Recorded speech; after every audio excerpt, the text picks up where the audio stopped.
class is in memory of Jared Orchen, and today we'll study a story that's really one of the most famous Talmudic stories, maybe the most famous one. It's in continuation of last week, when it's the same period of time. It was right after the Jewish community, the destruction of the Second Temple. Rabbi Yochanan ben Zakkai moved to the city of Yavne because he felt if the Jewish people cannot stay in Jerusalem, at least let's the Torah move to Yavne. And he established the Sanhedrin, the Supreme Court, and they moved the whole yeshiva there. Is there a reason why they picked Yavne as opposed to some other town? I don't know. I really cannot. On the coast and it was pretty? Or? It was probably far from Jerusalem, far from the walls, and a quiet place. Probably that was a more practical reason than anything else. And together with Rabbi Yochanan ben Zakkai, you went together with him to Yavne, Rabbi Yehoshua. We learned about him last week, the other dispute. Rabbi Yehoshua was with them, and little by little they established the yeshiva there. After things were established, Rabbi Yochanan ben Zakkai resigned from his post as the leader, and he appointed Rabbi Gamliel, who was from the house of Hillel, to come. He should be the leader of the Jewish people, the Nasi. That was his job, to be the Nasi. The young one. No. Rabbi Gamliel was the leader, the old one. That's a different story. Let's go back to Rabbi Gamliel, the original Nasi, the original leader of the Jewish people, who came from the house of Hillel, who was from the house of David. That's why it was very important for the Jewish people that a member from the house of a descendant of David should be the leader of the Jewish people. And they established the yeshiva there. And then there where they made it, they solved many questions. And all the questions was resolved by the majority. One of the members of this elite group who were making the decisions was Rabbi Yehoshua, obviously. He was the second in command. Rabbi Gamliel was the leader. Rabbi Yehoshua was the Av Beidin. And was another very important member was Rabbi Elizer. There was also Rabbi Akiva, Rabbi Tarfon later. Who was Rabbi Eliezer and Rabbi Yehoshua? We started with Rabbi Eliezer because he was a very famous. We'll get an idea who Rabbi Eliezer is. It will be easier for us to understand what you're going to study here now. Rabbi Eliezer was raised in a family. His father was a rich man. His name was Urkenus, and he lived not far from Jerusalem. And he had a lot of properties that he used to work. He was a farmer. And Rabbi Eliezer was one of his sons who worked in the farm, worked the land. Once he saw him crying. He asked him, "Why are you crying?" "Because I give you the harder job than your brothers. I give you a better job." A while later, he caught him again sitting and crying at the workplace. "Why are you crying?" He told him, "Because I want to learn Torah." "You want to learn Torah? All your brothers are working. You're too old. You're 22 or something. You're going to learn Torah now. It's too late." "No, you're not learning Torah." One day, the cow that he walked with broke her leg. He felt it's a sign that he has to live. He just picked up. He didn't say goodbye to anybody. And he walked to Jerusalem. It's Friday afternoon. He walked. He probably didn't need 2-3 days. 2 days he didn't. He walked on Shabbat? He probably walked on Shabbat. I was also wondering about the story. It was Erev Shabbos, and he said he didn't eat until Motzei Shabbos. Maybe on Shabbat he rested in one place and then continued to walk. I don't know what he did. But he made it to Jerusalem somehow. He came and he joined the yeshiva of Rabbi Yochanan ben Zakkai, and it was during the time of the temple. And he joined the yeshiva. And he was together he was staying in the same house or in the same room with Rabbi Yehoshua. They became friends. And he started to study Torah. In the beginning it was very hard for him. But then Rabbi Yochanan ben Zakkai told him, "I'll help you." And he started to teach him, I think, to say the Shema and things like this, little by little. And he became so excited about learning Torah that he dedicated all his life, day and night, just to learn Torah. Once he came to Rabbi Yochanan ben Zakkai with a question. Rabbi Zaka spoke to him, and there was a terrible smell coming from his mouth. He looked to him, he says, I was thinking, it's going down this way. He sent other boys to find out where is he eating. He discovered in the house, he used to say he's eating in the yeshiva. In the yeshiva he said he's eating in the house. He didn't eat. Or he ate dirt. Yochanan ben Zakkai said, that has to stop. Took responsibility for him. He adopted them, so to speak. And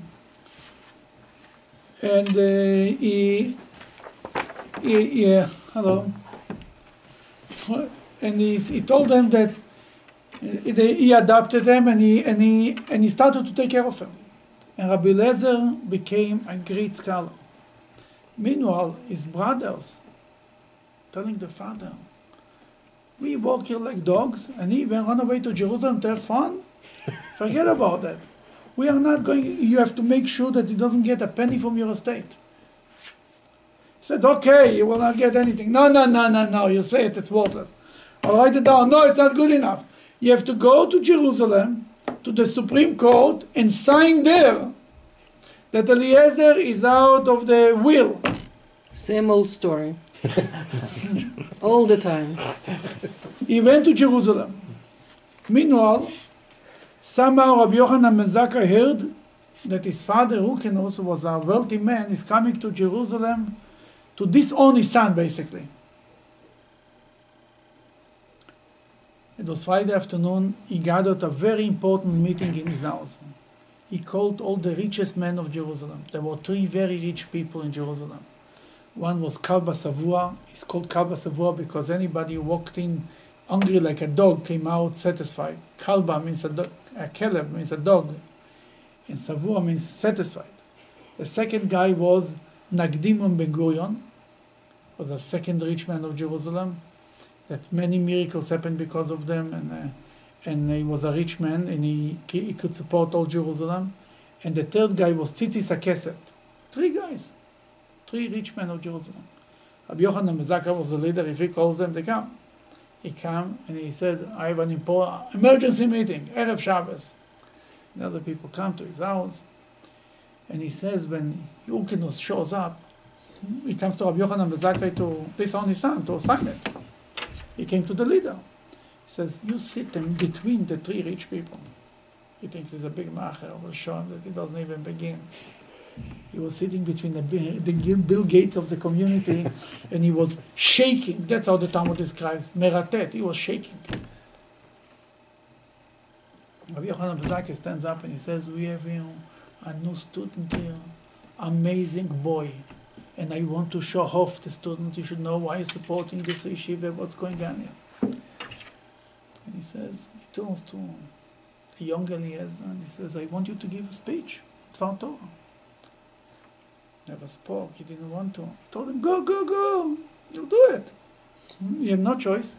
He stood up and he spoke words. And for everything that he said, Rabbi Yochanan came over and kissed him in his head. It was so brilliant and it was so unbelievable that the place was blown away. When Urkenus saw what's going on, that his son Eliezer, that he came to disown him, is the greatest scholar in the future, and the promising future.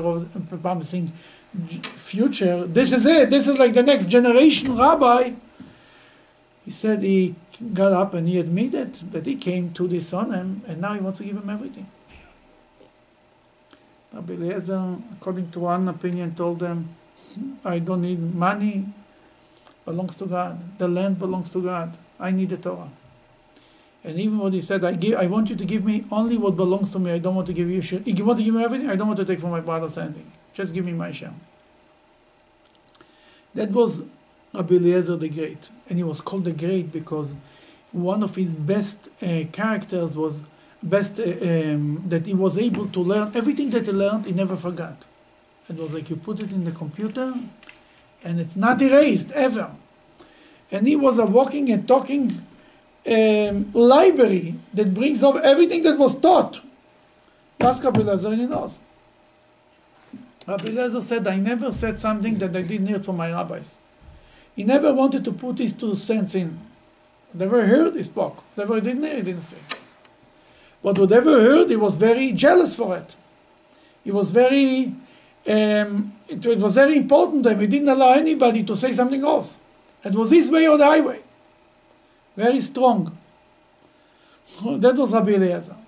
Was he Bet Shammai or Bet Oh, Rabbi Eliezer was, that was already after the time of Bet Shammai. But they say Rabbi Eliezer Shamuti. Shamuti, one of the meanings of the word Shamuti, one meaning is that Shamuti could mean excommunicated, as you're going to learn later. Another meaning is it's coming from Bet Shammai. Shamuti, from the word Shammai. It's coming from Bet Shammai. That's the other meaning. Then, who is his friend, his colleague, and his counter who was arguing with him? Rabbi Yehoshua. Rabbi Yehoshua was a boy that his mother, when she was pregnant with him, she used to go to synagogues and tell the rabbis, pray that my son should be a scholar. And when he was born, she took his bassinet, she took him in the stroller, and she left him in yeshiva. His ears should hear Torah. From day one. And he was a very smart man, and everybody loved him, and he was very good in defending the Jewish people in front of the heretics in this time, and he was always involved in arguments, and the Caesar, the emperor, the Roman emperors loved them, and so on and on. And they were very good friends. From there, Rabbi Elizer came to Jerusalem in yeshiva of Rabbi Yochanan ben Zakkai. They were like this. But here we see where the ways parted. And Rabbi Yehoshua still said amazing things about Rabbi Elizer after he even passed away. But here, now that you know who Rabbi Elizer and Rabbi Yehoshua is, now we can start the story. That will give us a little more. Look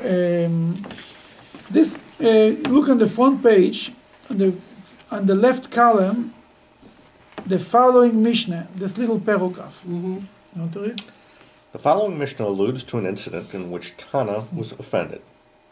After quoting the Mishnah, the Gemara relates the incident and how quickly his prayers were answered. We have learned there in a Mishnah, if someone cut sections for an oven and put sand between the sections to cement them together, and the oven then came into contact with Tumah, Rabbi Eliezer declares it tahor, but the sages declare it tameh. Okay, let's stop right here. What's going on? It's a dispute over an oven, and it's a legal dispute. Yeah, it's a legal dispute. I would say a complicated dispute. The oven of Achanai. The oven of Achanai. An oven, in the olden days, ovens were not something that you buy in the store. You don't go to Sears and you buy an oven. You build it. Now, the question was at that time if it can become impure. Every complete vessel can become impure. Every vessel that's connected to earth cannot become impure. You understand? It's a part of the earth. It cannot accept tumah, cannot become impure. This oven was an oven that they took it apart and then they put it together, but with sand in between. Is it more or less? There is a thousand ways how to explain. Is it considered one piece complete oven that can become impure, or because it's pieces and really there is sand in between, it cannot become impure? A legal, complicated argument. If you want a legal thing that besides lawyers nobody understands, you know what I mean? Rabbi Elizer said it cannot become impure. It stays pure. It's ta'or. Chachamim, the rest of the rabbis said, yeah, because after they put the oven together, they cement it from the outside, that it's considered one unit, one vessel, and it's a separate unit, and it can become impure. It's a fairly minor legal dispute. I mean, you would think they would pick a major legal dispute to have this whole debate about later. You know, you never know from where you never know what will trigger something, you know. That is a dispute. There is thousands of disputes in the Talmud, literally thousands. But this dispute took us to a whole different level. Let's turn the page.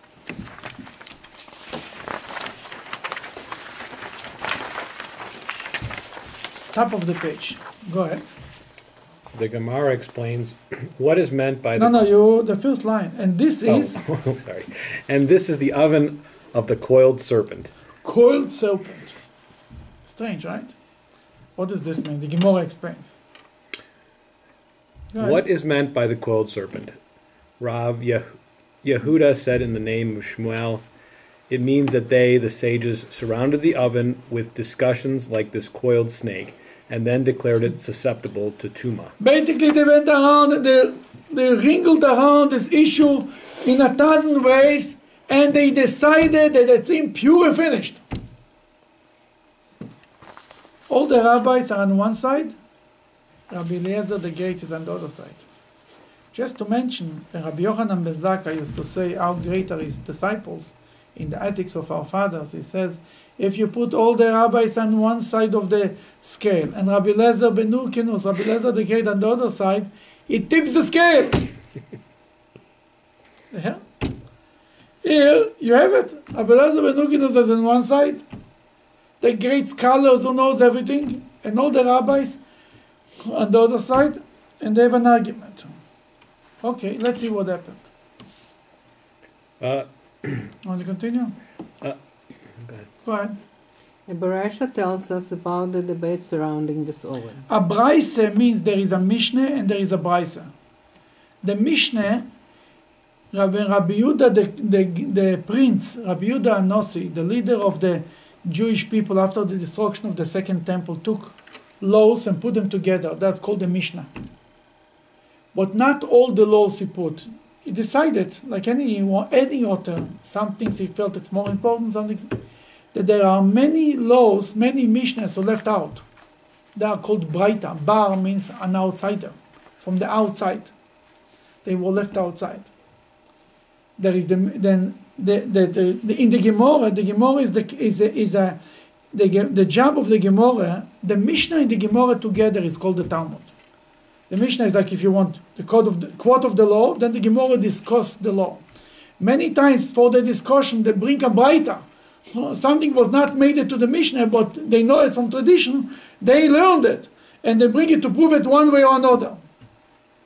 Then the Braita tells us the story what happened in the yeshiva about this argument of the Mishnah, if the oven is pure or the oven is not pure.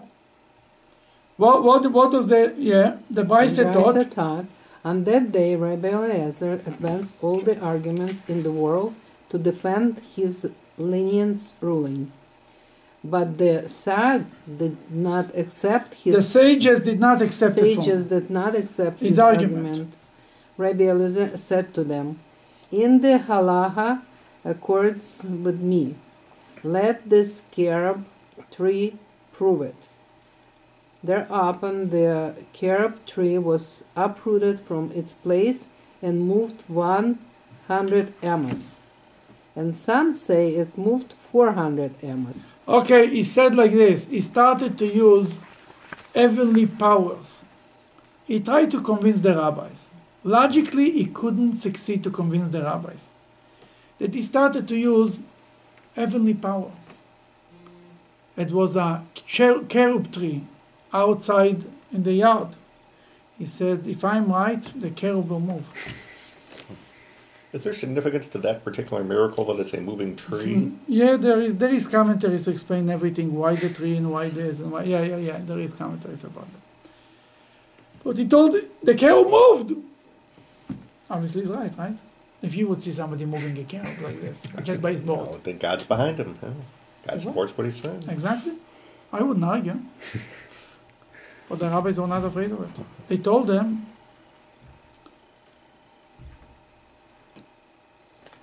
unconvinced, the sages said to him, yeah? You reading? Unconvinced? Yeah, you continue. Go ahead. In the middle. Yeah, unconvinced, right here. Right. Yes. Unconvinced, the sages said to him, you cannot bring proof from a carob tree. Hey. They told him you cannot bring proof from a carob tree. You have to bring proof from the Talmud, not from a carob tree. Go ahead. He then said to them, if the halacha accords with me, let the water canal prove it. Whereupon the water in the water canal flowed backward. You hear? You know, when the water went, usually they go one direction, they went backwards. When such a thing happened? The sages said to him, Hey. When such a thing happened, I'm asking you. Oh. The water? When the water went backwards. The Nile. No. Crossing the Red Sea. Red Crossing the Sea. sea. The water kind of stopped. They went backwards. And also by the Jordan, it's written, the language that we use in the book of Psalms for the splitting of the sea, we say it we say it on Hallel, right? The second paragraph of the Hallel, we say, Ayam Rahav Ayanot, Hayarden Isov Leachor. The Jordan turned backwards. The sea ran away. That's the language we use. It means they went backwards. That Rabbi Elizer the Great is making miracles similar to the splitting of the sea. What did they tell him? The sages said to him, "You cannot bring proof from a water canal." They didn't accept it. Okay. He then said to them, "If the halacha accords with me, let the walls of the study hall prove it." Whereupon the walls of the study hall leaned and were about to fall. You hear? The walls are falling. Some people say it's also allegorically, he was like destroying the yeshiva, the whole system. It was like, he brought in a different type of an argument in the yeshiva. Understand? There is the rules that you play by, and then somebody introduces a whole different set of rules. Okay. Immediately, Rabbi Yehoshua rebuked the walls and said to them, "If Torah scholars vie with one another in discussions about halacha, what business is it of yours?" Okay, he turned to the walls, so to speak, and he told the walls, if rabbis are arguing, what are you interfering? What are you walls interfering in our business? It's not your business. And the Talmud says a very interesting thing what happened. Go ahead. The walls did not fall out of respect for Rabbi Yehoshua, but neither did they right themselves out of respect for Rabbi Elizer, and they still continue to lean to this day. They're standing like this, not straight, half the way. They didn't move because they didn't want to get involved in the fight. They started to get involved. Rabbi Yehoshua yelled at them. They decided on standing out of the fight. Now comes even something more than that. Go ahead. Rabbi Eliezer then said to the sages, "If the halacha accords with me, let heaven prove it." Whereupon a heavenly echo went forth and proclaimed, "What argument do you have with Rabbi Eliezer, whom the halacha follows in all places?" Okay. A voice from heaven came out, and they heard it in the yeshiva, obviously, in the study hall where they were sitting and arguing. Not the whole world heard it, but they heard it. One way or another, they heard it. That says, who are you to argue with Rabbi Eliezer that the halacha is determined everywhere? God says it. A bat call, it's called the heavenly voice is a bat call. A bat call is the way to describe it. It's like an echo of God, if you want. Bat means the daughter of a voice, in the sense like a second voice. The female voice of God, if you want, according to some commentaries, modern commentators. Then, no matter what, that the voice of God came out and said, who are you to argue with Rabbi Eliezer? Look what is happening. Finish the paragraph, yeah? Upon hearing this, Rabbi Yehoshua stood on his feet and declared, It is not in heaven. The Torah is not in heaven. Who says it, and in what context that was said? Deuteronomy chapter 30. Yeah. And it talks about... Who says it? Moses. Moses, yeah. In what connection? What contact? Well, there are two interpretations. The regular interpretation. That's the text. Yeah, the regular interpretation is that the Torah is something that you don't need to go into heaven to find it. You don't have to go across the sea to find it. It's in your mouth and in your heart that you may do it. Then it means like this. The literal meaning of this sentence is, Moses says to the Jews, don't complain later, it's too hard for you. The Torah is not in heaven, you have to go bring ladders and climb to heaven to pick it up, It's not across the sea that you have to go on a boat to find the Torah. It's right here in front of you, in your mouth and in your heart to do it, right? Mm-hmm. Means to say how accessible the Torah is. Rabbi Yehoshua takes this line, the Torah is not in heaven, and turns it upside down. So the Torah is not in heaven, right? That's what God said. Look how he learns it. The Gemara interjects. Go ahead. The Gemara interjects, what is meant by, it is not in heaven? Rabbi Yirmiyahu said, it means that we pay no heed to a heavenly echo in matters of halakha, for the Torah was already given to man at Mount Sinai. Wow. He says, what means the Torah is not in heaven? The moment God gave it to the Torah, to the people, all between us. It's up to the rabbis, up to us. God was the boss. He gave it over. That's it. He said it's up to us. He cannot, even himself cannot interfere. Where you see it, that the moment God gave the Torah at Mount Sinai, this is it. The prophets, we do not learn laws from the prophet. I mean, there is no mitzvahs in the book of the prophets. That's it. God gave the Torah. That's it. Fine. When the rabbis come up with some idea, they bring a proof from a verse in the prophet. They can bring it as an additional proof. Or they don't. There is no mitzvah that's written in the book of Isaiah, or the book of Jeremiah, or the book of this, or Ezekiel, or in the book of Judges, or Kings. 5 books of Moses, and that's it. The Torah is not in heaven.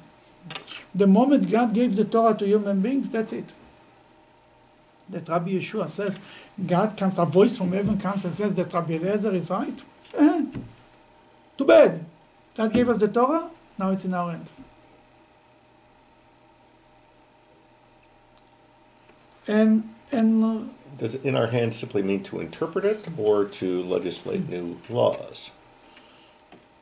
Obviously, but as long as it's according to the rules that God set up, yes.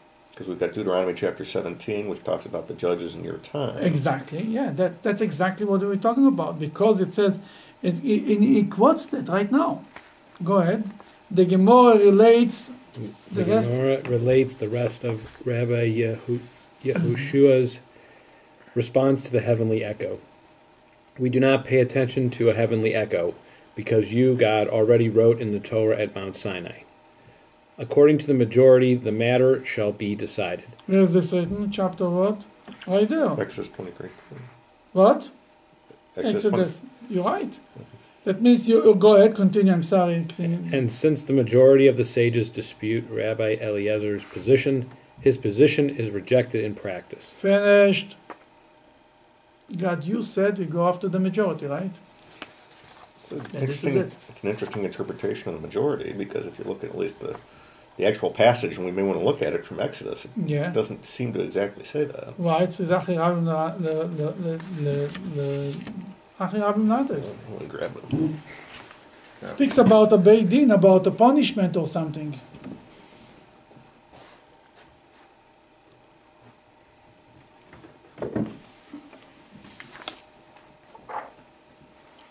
לרויס אחריו נטויס. חצי משפטים. 23:2.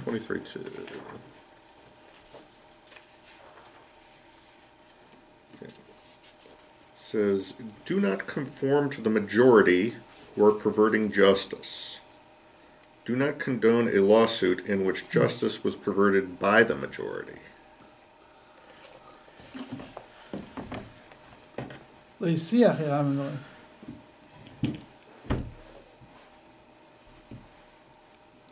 Yeah, but Rashi brings it right there. Then there is times that you go after the majority. He speaks about here a capital punishment. That's what he's speaking about. And you shouldn't go by the majority. It says it's not enough, the way Rashi says it, the way Talmud learns, it's not enough to have one majority more than to execute somebody. You need a majority of 2, not a majority of 1. That's what he said. But again, you're right. It's not clearly speaking about that. Just like the not in heaven. But the rabbis learn that sometimes you go, but it's clearly, in this case, you shouldn't go after the majority. But in general, you should go after the majority. That's the exception Yes. rather than the rule. Yes, exactly. Then, basically, Rabbi Yehoshua says the Torah was given to human beings, to the rabbis, and God himself cannot interfere. And if Rabbi Elizer can play with the rules, by the rules, and convince the majority that he is right, fine.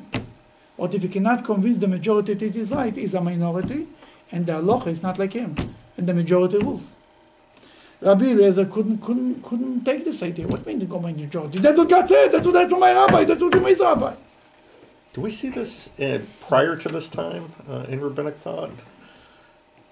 Listen, that was the beginning of the. I mean, Beit Hillel and Bet Shammai had an argument. It was an argument, right? Mm-hmm. And that was already 200 years before that. I mean, 150 years before that, probably. But they were always arguing. Did they ever use the majority to justify it? The majority is right no matter what God says? They were going with the majority too. There is a whole argument. The same thing say Beit Hillel over Bet Shammai. Some one time there were more Bet Hillel guys. That the halacha became like Bet Hillel. One time was more people like Bet Shammai. I mean, if this was exactly the same argument, I don't know. But it was for sure. Rabbi Eliezer was still in the school of thought. There is prophets. There is Moses. We hear what God says. They started, so to speak, after the destruction of the second temple. They said there is no more communication with heaven. Now it has to go by. You have to set up the system, and by the system, God gave us the tools, and we have to come to the conclusion. And look what happened. Here comes the focal point. Go ahead. And since the majority of the sect disputes Rabbi Elazar's position, his position is rejected in practice. The following incident dramatically highlights Rabbi Yehoshua's assertion. Rabbi Nassan once met Eliyahu Hanavi. Yeah.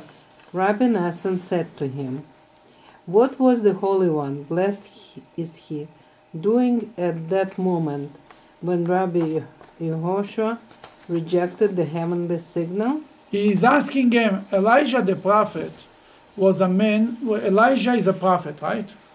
But after he died, he never died. He disappeared, right? And in the Talmud, there is many stories how certain people met Elijah. Elijah came to Rabbi Akiva and knocked on his door and asked him, "Do you have some straw for my child? My wife gave birth. I need some straw." And Rabbi Akiva told his wife, "Look, there are women who don't even have straw. We have straw. We should be so happy." And so on and on. That Elijah, there's many stories that Rabbi Nosson made Elijah. I didn't meet Elijah. Rabbi Nosson didn't meet Elijah. And he asked Elijah, "Tell me, how was Hashem's reaction? How was God's reaction when Rabbi Yehoshua tried to override him?" Go ahead. Eliyahu responded to him, "He, the Holy One, was laughing and saying, 'My children have prevailed over me. My children have prevailed over me.'" God was smiling and saying, "My children have prevailed over me." What does this mean? You win. You won. That God was happy, right? Mm-hmm. Then why God made the heavenly voice? Test them. To test them. God wanted to test the rabbis how far they will hold the grounds. That he made 4 miracles. The tree moved. The water went backwards. The walls almost collapsed. And a heavenly voice came out from heaven and said that Rabbi Eliezer was right. What else you need? What else you need to show that he's right? By any standard, today's world, we would all go after Rabbi Eliezer. Proves everything. But the rabbi said, the tradition, they said, the law is go by the majority. That's how we learn from our rabbis, we learn from our rabbis. That's the system works. And they stood at the grounds. Rabbi Yehoshua stood up and said, the Torah is not in heaven. It's up to us. And we make the decisions. There's obviously a danger when miracle workers say, "I can tell you what the law is because I will perform a miracle." Oh, the Jewish law says, how you know if a prophet is a true prophet? He has to make miracles. He has to predict the future. Let's say if a prophet says, tomorrow the stock market will go up 100 points. and the spark went up 100 point, it is a true prophet. If it went up a 99 point, it's a liar. But if this prophet who made 3 miracles, 3 times you test him, of the future, not necessarily miracles, he predicts the future, and he established, the guy is right. He knows what he's talking about. But if this guy comes and says, God changed his mind, no more putting on film, we throw him out of the show. A prophet cannot change the law. He can say that God told me today to do something different as a temporary thing. That's why you have to believe him. Elijah, when he offered the sacrifices on Mount Carmel, it was in time of the temple. During the time of the temple, where is the only place you're allowed to offer sacrifices? On the altar in the temple. You're not allowed to offer sacrifices on Mount Carmel. But because in a temporary thing, he felt there is a need to teach all the liars, all the false prophet of the Baal who came and spake in the name of God. He made a big showing at Mount Carmel, and he proved that he speaks in the name of God. It's a temporary thing. But if Elijah would say that from now on you should start to sacrifice offerings on the Mount Carmel in Haifa, we would lock him up. We would throw him out. That even a prophet, and that's the same system. It goes by the majority, and there is rules. How you learn the Torah, how you learn one thing from the other, and that's how you live. And God himself is happy. Basically, the will of God is whatever the rabbis decide, that's the will of God. And even if they make a mistake, that's the will of God. It's interesting, of course, in the Bible there are no rabbis. The power is in the Levites, the power is in the priests. They were the original rabbis. Yeah. This is a huge power shift, obviously, that the rabbis make for themselves. What do you mean? Now they're the ones in charge. Instead of whom? Instead of the priests, instead of the Levites. The priests and the Levites lost their authority. They kind of earned their own right. They didn't. What was the job of the Levites? Yoru mishpatecha leYaakov v'toratcha leYisrael. They will be the teachers for the Jewish people. They didn't do the job. They only taught their own people. They created an elite group. Only the Levites. Only the rest of them. Who cares? Who needs them? Then when you don't do the job, somebody else will do it. But there has to be a limit to this majoritarian principle, because what if the rabbis stray too far in their interpretations? You know, what's to stop them? If signs from God don't stop them, what will? The commitment to the rules. That's a risk. Everything is a risk, but there is enough rabbis with the Jewish people. The Jewish people will not let you. I'll give you a story. There was once a famous rabbi, Jonathan Eibeshitz. He lived, I think, in Prague, found 500 years ago or something, 400 years ago. He had a very close relationship with a bishop there. Once the bishop tells them, "You rabbis, you make your own rules." You know what? Everybody complains. Tell them, you know what? Come to shul on Shabbos. Comes to Shabbos. They honor the rabbi to read the Haftorah, you know. He called up to the Torah, then he reads the Haftorah. He up and starts to read the wrong Haftorah.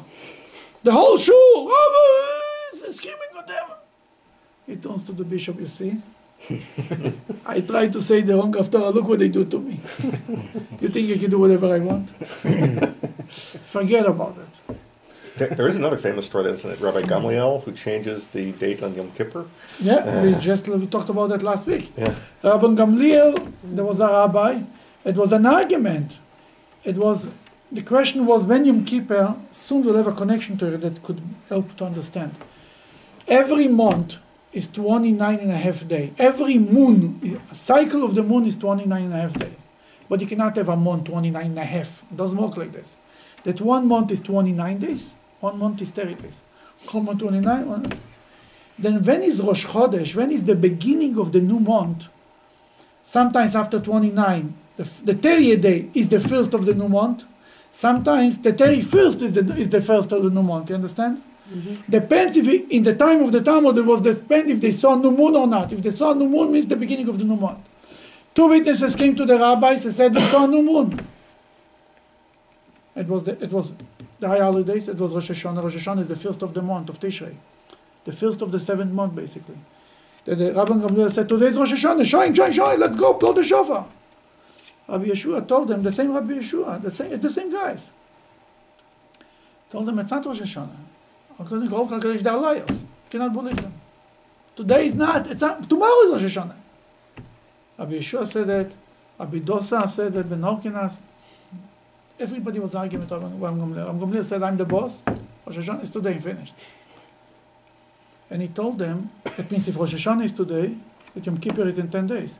If Rosh Hashanah is tomorrow, Yom Kippur is in 11 days. You understand what's going on here? That means in Lud, Rosh Hashanah, Yom Kippur will fast on Wednesday. In Yavne, they'll fast on Tuesday. That cannot work. Rabbi Gamliel heard this story. He ordered Rabbi Yehoshua to come from his home in Lud and to Yavne on his Yom Kippur on the horse, and the donkey, basically to violate the holiday. Rabbi Yehoshua was devastated. He didn't want to violate his holiday. He didn't mind to have 2 Yom Kippurs, to fast 2 days, but to violate. He knows for sure that Yom Kippur is not today, it's tomorrow.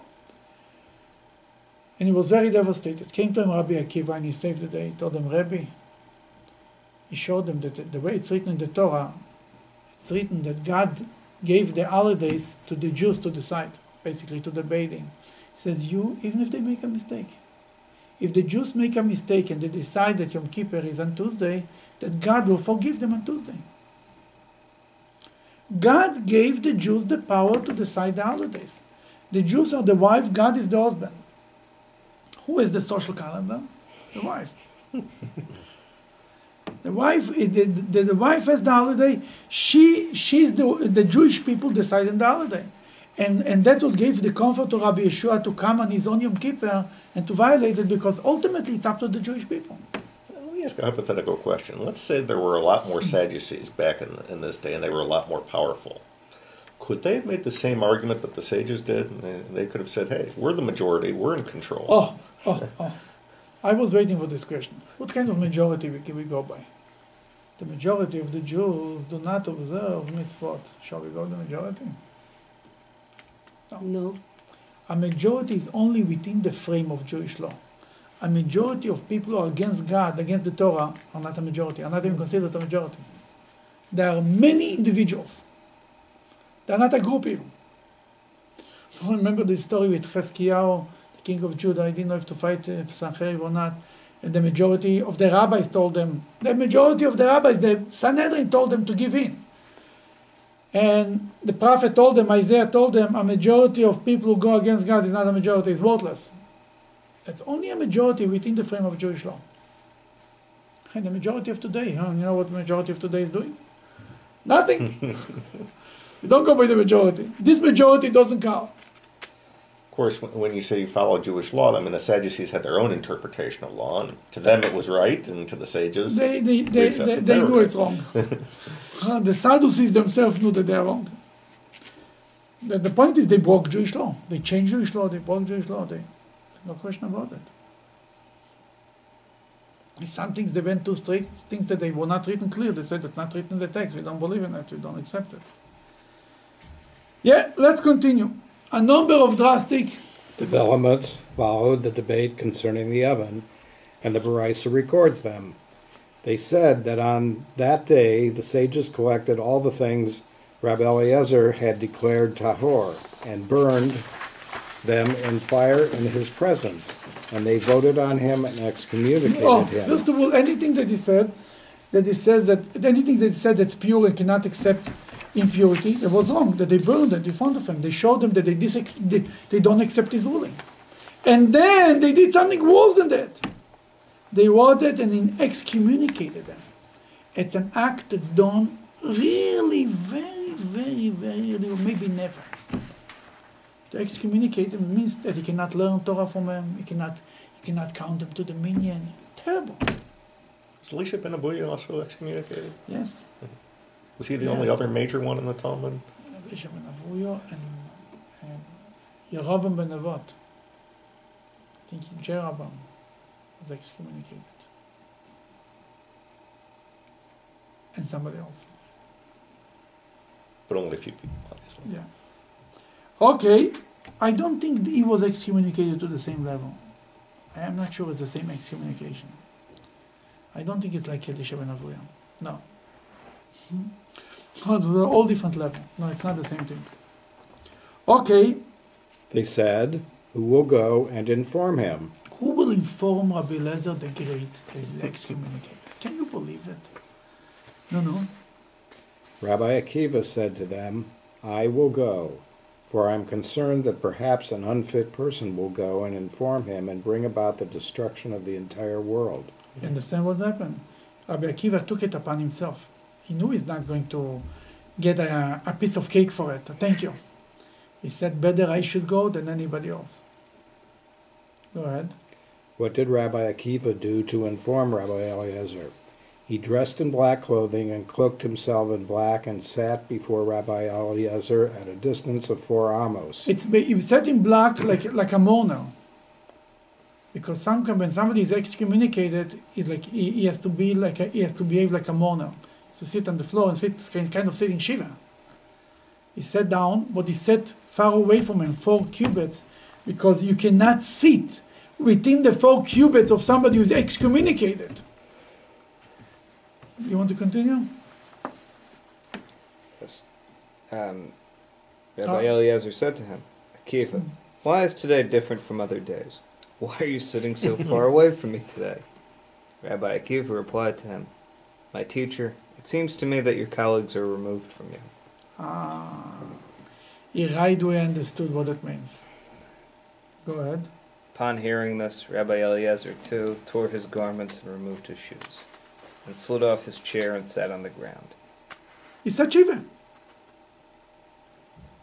Tears flowed from his eyes. At that time the world was smitten. 1/3 of the world's olives, 1/3 of its wheat, and 1/3 of its barley became ruined. And some say, even dough already in a woman's hands became spoiled. It means to say the world suffered and such a great rabbi is being excommunicated. It's not good for anybody. But they felt, what was the point of them excommunicating? He didn't want to accept the ruling of the majority. By law, you must accept the ruling of the majority. If not, you have to be excommunicated, especially a rabbi. Because if not, it would be two Torahs. There would be no end to it. Continue. But if at this point he had said, okay, you know what, I see the light on this one, I agree. They wouldn't excommunicate. They wouldn't excommunicate him. But he didn't want to say it. Okay. You know why? Because he had his truth. He was ready to pay for his... He believed that he's right. And for his truth, he was ready to be excommunicated for the rest of his life. I mentioned the story a few times. There was a rabbi who came to the Rebbe. It was a whole story. He was the chief rabbi of the Israeli army, and it was something he could forgo or he could fight it. And he asked the Rebbe what to do. The Rebbe looked at him and told him the story of Rabbi Eliezer the Great, you know? But he basically told them, if they for you choose, you stand up. You pay a bill for you pay dearly for your truth, for what you believe. If that's what you believe, go for it. What do you mean you forgo? What is this? But aren't we to assume that Eliezer was wrong based upon the story? No, yeah, but Eliezer, from his point of view, was ready to pay a price for his truth. And that's what the Rebbe wanted to point out. We're not arguing if it's right or wrong. The idea is that if you believe in something, go for it. Go ahead. The Gemara cites another Baraisa that describes the aftermath of that day. A Baraisa taught, a great blow occurred on that day. For every place in which Rabbi Elizer sat, his eyes went up in flames. Exactly. Whatever he looked on, burned. Because he was so upset. If looks could kill, right? Rabbi Eliezer look could kill. Continue. And it even happened that Rabban Gamliel, the Nasi, was coming in a boat, and a gale threatened to drown him. The Rabban Gamliel, who agreed for the excommunication, was on a boat that day. He went to Rome. He was a big man. He had to go a lot, travel. And the boat was drowning. And he knew that it's because of him. Because he messed around with Rabbi Eliezer. Go ahead. And a gale threatened to drown him. He said, It seems to me that this is only because of Rabbi Eleazar ben Horkanos. Rabban Gamliel stood on his feet and said, Master of the universe, it is well known to you that I did not do this, meaning order Rabbi Eleazar's communication, for my own honor, or for the honor of my father's household, but for your honor, so that disputes not proliferate in Israel. Whereupon the sea subsided from its raging. You hear what's going on here? Rabbi Gamliel stood up and he made an announcement. God, you know that I didn't do it because I want to be show off that I'm stronger. I didn't do it for my own honor. I didn't do it for my house, my father's honor. It means my father, he was a descendant of the Hillel dynasty, of King David. I didn't do it for myself, I didn't do it for my father. I do it for you, for the sake of God. We shouldn't have too many opinions here. That was said, so disputes not proliferate in Israel. Cannot have too many opinions, nobody will know what to do. And the sea relaxed. That on one hand, Rabbi Elizer is unbelievable powers. On the other, Rabbi Gabriel said, I did it for the sake of God. Does this seem to be a resolution of the dispute between the houses of Hillel and Shammai that now had 300 disputes and they were almost like two Torahs? And No, but then there is a resolution. You go by Beit Hillel, right? yeah. So, we know one way and not the other. You go by Beit Hillel and not by Beit Shammai. Was that decision made after this or before this? I think before that. By now they already know that you go by Beit Hillel. Mm-hmm. Yeah. A little bit, not much before that, maybe around the same time. In the beginning, people could go like Beit Hillel or Beit Shammai. It's up to them. Everybody could choose his own rabbi, so to speak. But he couldn't take the leniencies of Beit Hillel and the leniencies of Beit Shammai. It's called a Rosh, it's called an evil man. But if you want to go by one or not the other, that's fine. But until it became halacha, and when it became halacha, everybody's going. Today I cannot choose. I'm going like Bet Shammai. It doesn't work like this. So the issue that you and I were talking about before class, when do you listen to the heavenly voice on that issue? Because the heavenly voice said listen to Bet Hillel, and now the heavenly voice is saying... Ultimately, the rabbis decided the halacha is like Bet Hillel. More than that, not just the rabbis. The Jewish people are the ultimate decision makers. When the halacha spreads and people accepted it to go like Bet Hillel, the people make the rules. Rules that were made by rabbis and were not spread, were not practiced by the majority of the Jews, eventually evaporated. Then we are the one who make the rules by accepting the rules, by living by the rules. Basically, I think the whole thing with Beit Hillel was basically the Jewish people were just more. The Mishnah says people could take Beit Shammai, Beit Hillel, right? Most of the people took Beit Hillel, finished. That's how it became the rule. That's the real reason. You understand what I'm saying? Does that follow destruction of the temple? Yeah, after they became halacha after the destruction. It's also is right after the destruction of the temple. Nobody knows exactly when things happened. The Gemara records another consequence of Rabbi Eliezer's excommunication. You read already? Yeah. Ima Shalom, the wife of Rabbi Eliezer, was the sister of Rabban Gamliel. From that incident in which Rabban Gamliel... You understand, Rabban Gamliel and Rabbi Eliezer are brother-in-laws, on top of everything.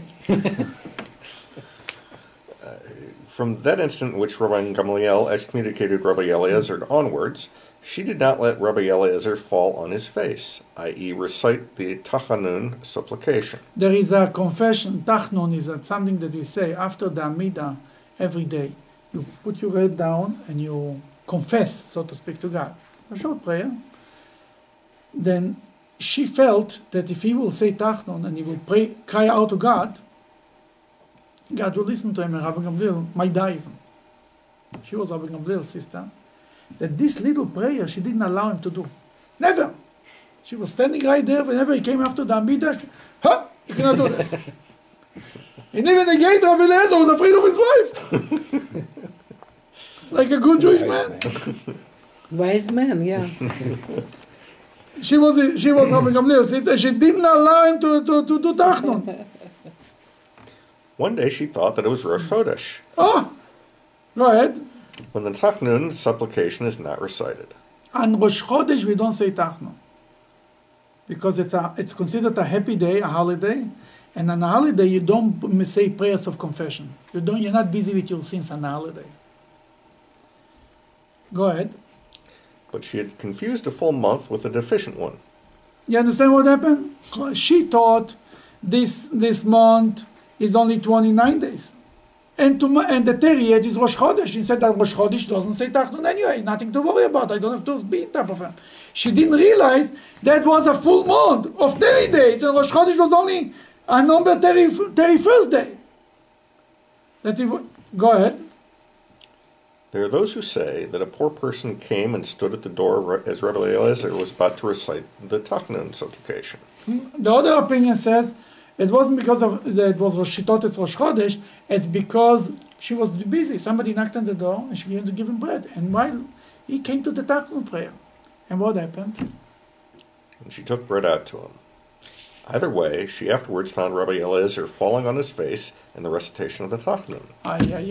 He was saying Tachnun. It was too late. She said to him, go ahead. Get up. You are killing my brother. Killing my brother. You're going to the front page. Very good. And it's in the second column in top. Meanwhile, an announcement went forth from the house of Rabban Gamliel, stating that he had died. He died. He prayed and he died right away. Oh, yeah. Go ahead. Rabbi Eliezer said to his wife, "How did you know about Rabban Gamliel's death?" She said to him, "I have received such a tradition from the house of my grandfather, King David. All the gates of heaven are locked except for the gates of wronging." What's wronging? Doing wrong. Basically, when somebody feels that he was wronged and he prays to God, God will listen to him. God, the Talmud says something very, very powerful. God is always with the Elokim yevakesh et hanirdaf. God is always with the underdog. And comes the Medrash. That's a verse, I think, in the book of Ecclesiastic, one of these. And then the Medrash adds, even when the person, with the guy who is running after him, the guy who is executing the law is right, and the underdog is wrong, God is with the underdog. But the underdog is right, then for sure we should all be with the underdog. But even when the underdog deserves to be in jail, deserves the punishment, God is with the underdog. No matter what the situation is. That's why the Jewish people are like this. It's coming from somewhere. The Rebbe once spoke about going out to the jails to bring them the joy of a holiday, Pesach, Sukkot, Hanukkah. And the Rebbe quoted this medrash. It says, it's an amazing medrash. Even if the person who is suffering is the wrong one, and he deserves it, so to speak, God is with them. The guy is suffering now, I'm with him. That's why the Jewish people have this character to always defend the underdog, even when they're wrong. It's coming from God. Then, that's the end of this story with Rabbi Gamliel. Rabbi Eliezer was sitting excommunicated for the rest of his life. When the rabbis heard that he's sick, they went to visit him. They came to visit him, and he asked him, "Where were you until now?" And he cried. He said, "I have the whole Torah in me, and there was nobody here to utilize it. Nobody ever asked me a question. I know the whole Torah, and nobody cashed on it." And he told them bad prophecies. He told them things are going to go bad for the Jewish people and for you guys. It was a bad conversation. And then they still asked him a few questions. Is this tahor? This is pure. This is impure. Before he died, and he died with the word pure, with the word tahor in his mouth. He said, "This is pure," and that's how he died. When he died, Rabbi Yehoshua went to his yeshiva and he said, the stone that Rabbi Elizer used to sit on it is Mount Sinai. The seat that he was sitting on it used to sit on stones and rocks. And the person who was sitting on it was had the two tablets in him. That was his eulogy, so to speak. That's the story of Rabbi Elizer the Great. And there is a lot more to be said.